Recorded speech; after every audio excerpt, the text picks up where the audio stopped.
अस्सलाम वालेकुम वरहमतुल्लाह। रोशनियों के शहर में खुशामदीद।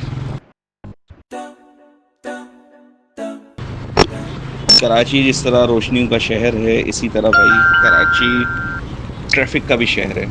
यहाँ ट्रैफिक का एक बड़ा मसला है।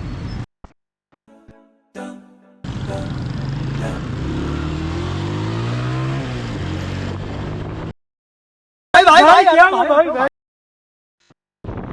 तो आपको आदत होनी चाहिए ट्रैफिक के मुताबिक गाड़ी चलाने की। और ये सुबह के वक्त बच्चा पार्टी चौरंगी में तो बहुत लंबी लंबी लाइनें लगी हुई होती हैं। लेकिन चले, मोटरसाइकिल होने का एक सबसे बड़ा फ़ायदा यही है कि आप आराम से साइड से होते हुए निकल सकते हैं, फुटपाथ पे चढ़ जाएं। लेकिन मैं फुटपाथ का मशवरा आपको हरगिज़ नहीं दूंगा कि भाई जो काम आपने नहीं किया, नहीं कर सकते तो दूसरों को देखा देखिए, आप कभी भी अपने आप को और दूसरों को ख़तरे में ना डालें। आराम से लाइन में लगे रहें, कोई बात नहीं, खुल जाएगा सिग्नल। ये बच्चा पार्टी चौरंगी है।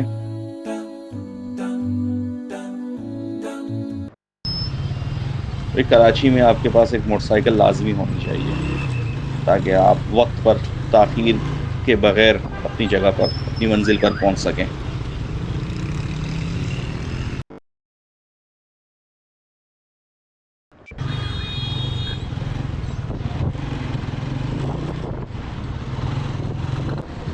ये गाड़ियों की लंबी कतारें जो आप सीधे हाथ पर देख रहे हैं, ये स्टेडियम वाला जो सिग्नल है वहाँ तक जाम है।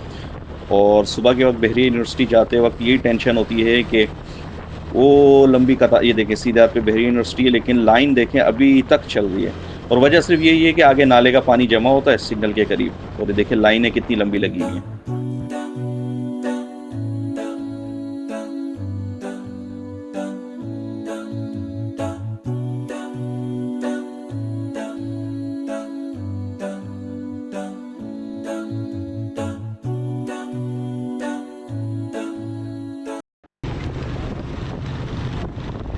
यूनिवर्सिटी का गेट है।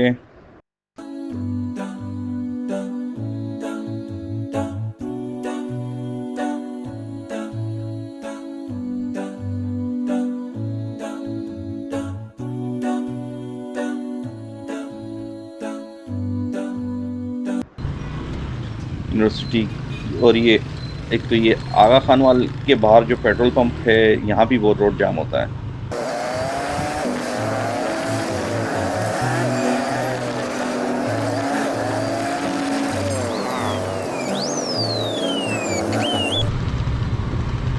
यही फ़ायदा होता है भाई मोटरसाइकिल का। मैं कभी सोचता हूँ कि अगर बंदा गाड़ी में आना जाना करे, लेकिन फिर जब ट्रैफिक का सोचता हूँ तो ये ख्याल आता है कि बाइक ही ठीक है।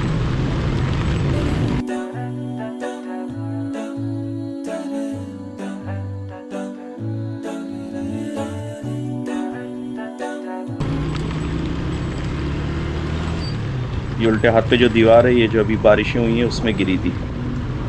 और अंदर ग्राउंड बना हुआ है, स्पोर्ट्स ग्राउंड है।